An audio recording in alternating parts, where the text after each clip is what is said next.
My topic that I chose was the Network Society. This is because it's the one that most interested me and the one that I enjoyed learning about the most. If you scroll down, this will be the introduction to the Network Society.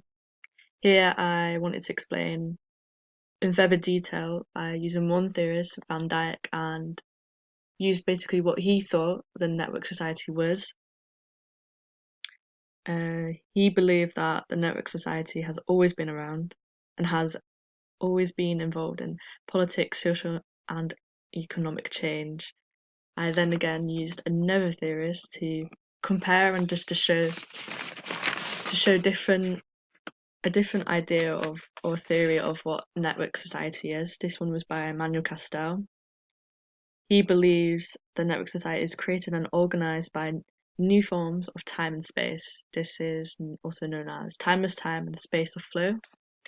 Here again, I just went into more detail and just showed the two very different theories and how different they can be and different meaning, but also very similar in a way. Here is communication.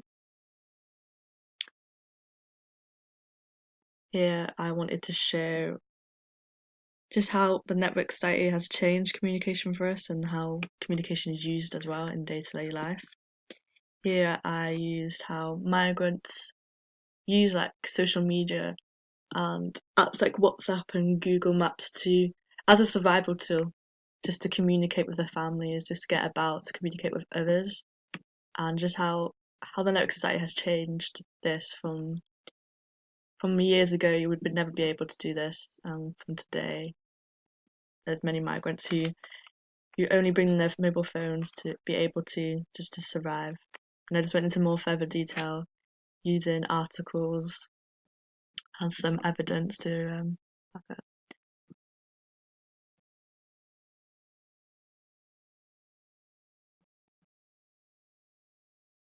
Here I talked about policy and the policies that are in network societies.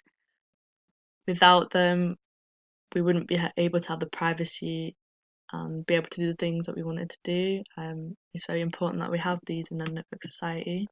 Here I just went into more further detail of when and how they're used and how they're used in urban cities and how they are used in today. Here I want to talk about the future of the network, how it can lead to anything, which it can lead to anything, which leaves us questioning so many things.